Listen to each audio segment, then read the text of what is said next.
Постои еден инвалид оптимист, кого што јас со своји очи го имам видено. Тој е еден војник од минатата војна.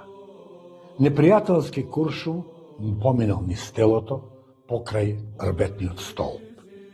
Инвалидот повеќе не чувствува дека има нозе. Ставете му жар или мраз на нозете, се едно. Тој нема да почувствува ни врело, ни студено. Ме беше повикал да го посетам.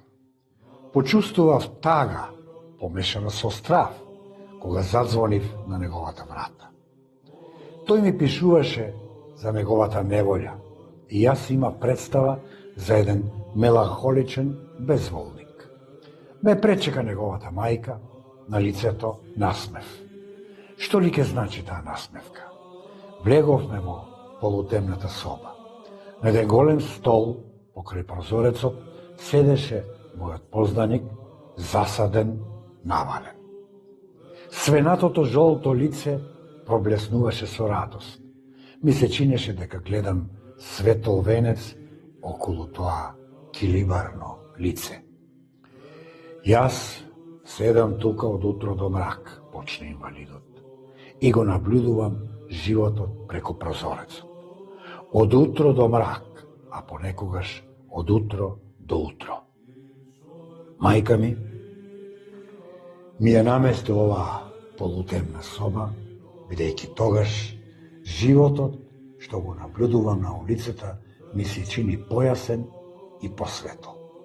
Вие знаете дека кога човекот го наблюдува небото од дното на длабокиот бунар, тогаш ги гледат звездите, блескавите, сјајни звезди, кои што горат и кружат, безпрестан плантат и кружат една со друга, една за друга, една околу другата. Додека и самиот учествував во вртлогот на животот, јас не знаев дека животот е толку убав и толку сладок. Откако ги изгубив нозете, добив очи. Да, јас го гледам овој живот од тогаш кога седнав на овој стол. Животот е толку убав, толку хармоничен. Болеста не е големо зло, а смртта не е ниту големо, ниту мало. Моите нозе висат на мене. Не ме држат тие мене, туку јас нив. Но има и нешто што ме држи мене, како што јас ги држам моите парализирани нозе, без што јас сиот би бил парализиран. Тоа е мојот внатрешен оптимизам. Мојата душа долго беше парализирана. Најмногу беше парализиран нејзиниот вид. Таа не можеше да има визија за севкупната убавина и за целисходноста на овој свет. Таа сама талкаше низ темнината и сиот свет и се чинеше мрачен. Единствената нејзина ревностна дејност беше службата на телото, робувањето на телото. Моето тело ја влечеше душата моја по себе, како ловецот што го влече песот со јажи. Таа подскокнуваше, се играше по прашината и по каалта за телото, по желба на телото, по мирисот на телото. Јас имав здравје, но не го чувствував. Имав очи, но не гледав. Сончевите зраци ми се смееја, а јас им се мрштев. Звездите ме гледаа, а јас ги мразев и им се плашев. Бев како крт, што некој го исфрлил на светлина и воздух, а тој збунет талка маму-таму, барајќи ровка земја за да побегне од сонцето и повторно да се повлече во темнината подземна.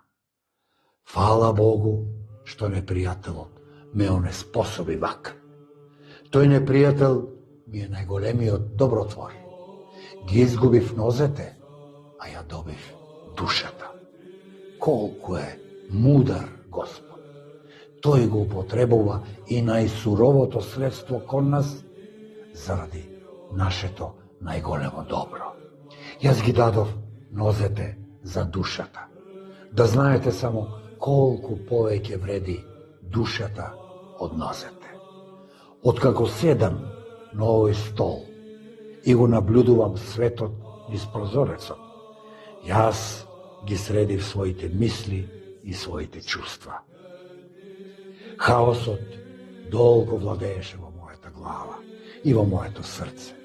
За човекот да може да го види редот во животот и светот, најпрвин мора да има ред во себе си. До тој ред, во самиот себе, јас што туку дојдов. Го растерав хаосот и го истерав стравот од себе. Некогаш ме фаќаше страв од кивање. Денес стојат покрај мене, стојат покрај мене две парализирани нозе. Некогаш составен дел од мене, а јас немам никаков страв. Еден пресврт се има случено во мојата душа. Сега, кога постанав најгрд, светот ми се чини најубав. И кога целиот свет ме сожалува, јас почнувам да го сожалувам сиот свет. Ако нешто е достојно за олимписките богови, достојно е мислењето, говореа старите грци. Платон, Аристотел и стоиците ја сметаа мислата за доблест, и тоа за врховна доблест. Сократ сметаше дека неговата мисија е да ги научи луѓето да мислат и да расудуваат. Скептиците први ја порекнаа вредноста на мислата. Тие се првите песимисти во однос на мислата. Луѓето не може да дојдат до вистината, тврдеа скептиците. Нашите мисли мамат и се неверни копии на тоа што постои. Така учеа Пирон, Монтень и Јум. Но дури и нивната скептичка мисла не е безвредност. Тамо каде што на водата ќе се направи брана, се создава длабок вир. Скепсата е брана за забревтаните философи, систематичари да го успорат својот чекор и да ја задлабочат мислата. Луѓето секогаш доаѓале до потребната вистина и живееле од вистината. Ниту едно време ја нема сета вистина, но ниту едно време не е без вистината. Хегел ја обори фаталната заблуда дека секое идно време во историјата на философијата значеше демант на минатото време и дека секој иден философ е рушител на философијата на своите претходници. Сите философски системи се вистинити во тоа што го тврдат и невистинити во тоа што го одрекуваат, говореше Декарт. Човечката мисла не е толку моќна за да свати и опфати се, но сепак таа е толку моќна за насмртните да може да им осветли повеќе простор и повеќе време, отколку што очите можат да догледаат. Мислите се вткајуваат една во друга и живеат како една жива ткаенина. Сите мисли, кои што било кога се зародиле во умот човечки, и денес се сончаат на земјата. Вреди да се мисли, бидејќи мислата е најголемата моќ која што човекот ја поседува. Јас повеќе сакам да трагам по вистината, отколку целата да ја имам готова, говореше Лесинг. Вреди да се мисли, бидејќи мислата е вистина и патот кон вистината. Човекот не може да ја задоволи својата жет за знаење, бидејќи тоа е жет за сезнаење. Човекот никогаш не може да знае се, но во секое време човекот може да има толку знаење колку што му е потребно да го поддржи својот оптимизам, а тоа значи својот живот во тоа време. Како што нашите мисли имаат вредност, исто така вредност имаат и чувствата. На крајот од краиштата, човекот е повеќе чувствено битие, отколку мисловно. Човекот се владее повеќе според чувствата, отколку според разумот. Збирот на нашите чувства е многу поголем отколку збирот на нашите мисли. Ние ги цениме сите нешта повеќе според симпатијата и антипатијата, тоест според збирот на нашите чувства во даден момент, отколку според разумот. Љубовта и пријателството спаѓаат во царството на чувствата. Исто така и омразата, и тагата, и стравот, и радоста. Тоа што најмногу ги загорчува љубовта и пријателството е кобната мисла, и тоа ќе пројде, и тоа наскоро ќе има свој крај, свој брз крај. Созданието кое што го љубам ќе го покрие црната земја и од лицето, кое што сега ме грее потопло од сонцето, ќе издигне трева. Таквата мисла најмногу го труе секој миг на радост, кој што љубовта и пријателството ни го доделуваат. Луѓето никако не може да се навикнат се да наблюдуваат низ призмата на вечноста. Оптимист беше основачот на христијанството и тоа најголем од сите оптимисти на светот. Он не беше оптимист само во светлите мигови на неговиот живот, тогаш кога свадбуваше во Кана Галилејска, или кога беше покриен со цвеќе во Ерусалим, или кога во тивките часови ги наблюдуваше цвеќињата во полето, или кога под звездениот свод се возеше по Генисаретското езеро, во круг на луѓе кои што го обожуваа. Не само тогаш, туку он остана оптимист и кога напуштен од сите, сам се молеше Богу во онаа кобна ноќ на почетокот од трагедијата. И тогаш, кога беше влечен од Ирода до Пилат, исвиркан и исмеан, и тогаш, кога трновиот венец ја раскрвари неговата божествена глава, и тогаш, кога под тешкиот крст зад својот грб го оставаше Ерусалим, кој што го испраќаше со подсмев, проклетство и немоќните женски солзи. И тогаш, на крајот, кога чашата на горчината се прели и кога во историјата влезе зборот Голгота. Оптимисти беа и христијанските маченици. Мачениците и великомачениците беа оптимисти, па како ние да бидеме песимисти?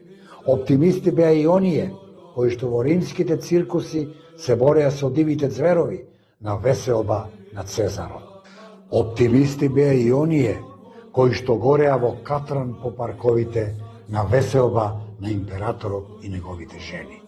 Оптимисти беа и оние кои што на тркала беа измачувани и во земјата живи закопувани. Оптимисти беа и оние кои не знаеа за рамноправност, за слобода на печатот, за хуманост, па дури и за друштва за заштита на животните. Како тогаш ние да бидеме песимисти? Зошто да бидеме песимисти? Оптимисти на вистина имаше и помеѓу старите класични мислители и поети. Но тоа е само метафизички и поединечен оптимизам.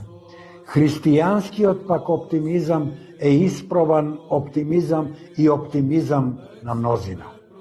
Тоа првото е новоковано злато, грижливо чувано и полирано секој ден, за да сјае, а ова второво е злато кое што поминало низ скал и прашина, низ вода и оган, низ смола и крв, и повторно останало блескаво и чисто злато. Јас не би се нарекувал христијанин кога не би бил оптимист, или, доколку би се нарекувал, не би ја говорил вистината. И сите вие залудно се нарекувате христијани, доколку не сте оптимисти. Без оптимизам ние сме инвалиди. Поголем инвалид е човекот без оптимизам, отколку човекот без нозе. Да бидеме оптимисти кога страдаме, бидејќи страдањето никогаш не е безцелно и безсмислено.